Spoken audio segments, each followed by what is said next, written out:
Hello, everyone. This is Alan Whitford speaking to you with a recruitment thought leader conversation. Today, we're engaging with Geoff Newman, the CEO of Recruitment Genius. Good afternoon, Geoff. How are you? Good afternoon, Alan. I'm doing superb, thank you. Well, thanks very much for joining us on a Sunday afternoon to record this. Hope you've got some good plans for the afternoon with our, liquid sunshine, as it looks like. Yeah, no, I've got some other meetings to go to, but I'm glad to be here to pass on some of my thoughts today. So thank you for the invite. Absolutely. Geoff, why don't you tell us just a little bit about who you are, what it is that you do, and perhaps why it's a bit different than some other solutions in the marketplace? Yeah, great. So my name's Geoff Newman. I'm the founder and chief exec of a company called Recruitment Genius, and we essentially help companies fill any job anywhere for £199. My job is really one of operations. So I'm there to make sure that we deliver on our promises and continue to delight our customers so that they come back and we get lots of repeat business and recommendations. Geoff, £199. So I've been in recruitment most of my life. That just seems too good to be true. So what are you guys doing that actually enables you to deliver that kind of value? Yeah, well, don't worry about us. We're making a good, healthy profit. Our process is really, it takes the best of all the channels that are in recruitment. So we attract candidates through very cost-effective means, through using social media, through Google Android applications, iPhone applications, and we also have access to thousands of job boards in the UK. And we essentially post jobs onto those sites. We then receive all of the applications, hand filter them based on our clients' unique preferences, send only the relevant candidates through to our clients, and then leave them to take control of the recruitment process so they can choose who they want to interview and hire as many people as they feel are most relevant. So would you consider this, Geoff, I guess in the broader sense, there's a lot of talk about RPO, which would be a complete process. So there might be what I will call RTO, recruitment transaction outsourcing, that you're actually in a sense, an outsourcing service for part of that, the grunt work of transaction, which is that first attraction of candidates. Yeah, very much so. It's certainly not the glorious end of it, and it's probably the bit that most people don't like to do, and it's probably the most cost-effective part to outsource as well. Because why would you need an in-house recruiter that's taking a lot of their time on doing really a low productivity role? That's why we get so many of the big companies that outsource to us. For example, we have a large financial services client in the Gherkin in London, and they reduced their in-house team from 28 down to less than 10 because they gave us all of the initial resourcing role. So there are huge cost savings through giving us that part of the recruitment responsibility. And those 10 are now being proper recruiters, aren't they? They're actually interviewing, assessing, engaging with candidates to see how they might fit into the business. Definitely, and I'm certain that them roles are much more fulfilling as well. It was a really difficult decision, actually, though, for HR to make those people redundant because, of course, HR now means they don't have as much budget as they used to. They've let go of some people that I'm sure they used to work with. So it was an uncomfortable decision for them initially, but financially it was definitely the right decision for them. And we now recruit over 3,500 people for them every single year, and we've had some great results already. So that 3,500, that's fantastic. But let me understand a bit more about your model. It's £199, but is that per individual recruited? Is that per a specific campaign? How does that actually work? Yeah, so it's for a specific campaign. So to give you an example, Tesco's were recruiting for a new warehouse in Maidstone. Basically, when you order your groceries in Kent, everything goes through this warehouse. And they needed over 40 people. They gave us the assignment, and within 7 days, we'd found them over 100 relevant people, and they employed just over 40 of those. And for that, we just had a one-off charge of £199.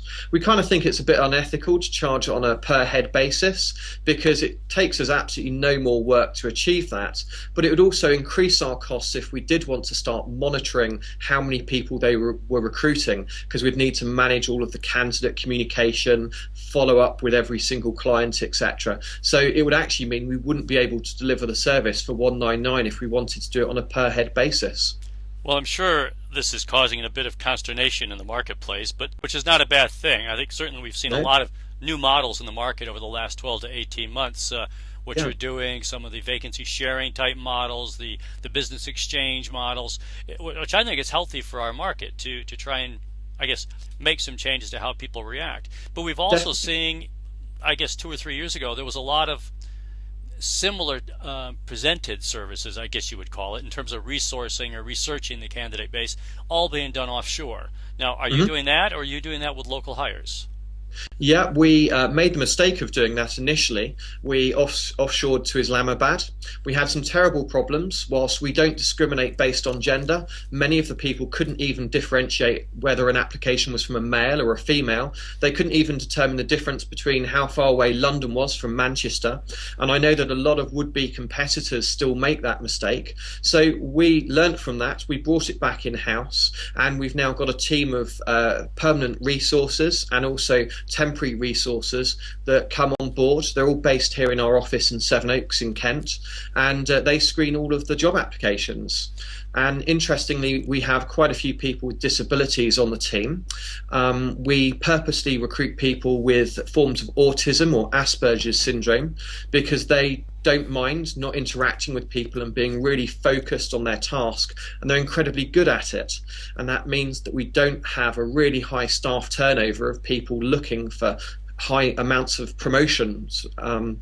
We also recruit people from the local blind school as well, to give them an opportunity to come into the workplace. They're very loyal, and their work is absolutely A1. So we're over the moon about bringing it back in-house. Well, and that's a fantastic thing to be doing. So you're contributing to the economy in many different ways then. But I guess another question I would have, or I'm sure some of our listeners might have, is, geez, only 10 people and then, some temporary staff for booms. You're going through a ton of CVs, a ton of applications to hire 40 people and thousands of people. You must have done, you've got to be doing something with technology too to help you in that sifting piece. Yeah, to a degree. You're correct. We do get a lot of applications. The maximum we've ever had has been one every zero point 0.4 of a second, which is 9,000 applications every hour. We got some great advice, and we looked at bringing on board some off-the-shelf packages, but we unfortunately found that they were either too costly or that they weren't able to be specifically tailored to our requirements. We've got a great in-house IT department here, and so we made everything bespoke to ourselves. And it's because we've developed this bespoke software that's really usable that we're able to process such a high volume of applications accurately. So there is a mixture of IT there, but there's also, importantly, the human element, just to make sure that we're delivering the consistent level of service that our customers demand. Okay, and I'm a big fan of those types of technologies. So it's interesting Yeah. that you've built your own, because we've gone through the buy versus build discussion many times over the years. I think I wrote my first article about that topic in 1983. So it's not a Yeah. topic that goes away. So that's great. At least it gives you your own control as well over tweaking and so forth. I guess another question I would have, Geoff, is this: if I'm new to this topic, I might say, geez, this sounds all too good to be true. Why am I ever going to pay a recruitment agency 20% again? Well, there are many companies out there that are going to continue to use recruitment agencies because they like the relationships, or perhaps there are very specialist agencies out there that are able to headhunt or have a black book of contacts that we wouldn't be able to reach through social media or through online methods. So they're always going to be relevant. But one of the questions that I would have of recruitment agencies is how you can continue to build those relationships and add value, and moreover, fill the jobs. The recent recruitment benchmarking was that they only fill about 12.5% of their jobs, as opposed to us. We actually fill 93% of our jobs, and we work across a very broad cross spectrum of jobs, anything from a warehouse person to a derivatives trader or managing director, and we're filling all of those roles. So I do think recruitment agencies are going to struggle, but they're always going to be there, definitely. Well, that's right. I think the same thing with the discussions around social. It's more channels, it's more communications, it's part of an integrated approach for companies. And I think any company that only selects one way of doing all the recruitment is possibly going to be in trouble. But what about recruitment agencies themselves? If I'm running, a large recruitment company, I'm going, my cost per hire is always the big challenge for me is always about how do I get cheaper candidates. Are you having recruitment companies coming to you and say, hey, we want to use you? Yeah, we have, and we unfortunately have to decline their business. We're employer direct only, and yeah, that's not really our business model. We'd rather compete with them. We'd rather have the clients direct. So we'll see how we go. The ones that we do find, the agencies that do use our service through unscrupulous means, unfortunately, we have to decline their business when we find out about it. We receive over 200 jobs every single day. So as you can imagine, there are a few agencies that get in there now and then, but we're pretty hot on finding them. All right, no, that makes a lot of sense. Absolutely. Where do you see the market going? Do you see that there will be more people trying to emulate what you're doing, trying to create more chaos in the marketplace, for example? Well, I still think that we're in a stage where we need to educate HR decision makers that this actually exists, this opportunity. So I think we're really at the cusp of something big.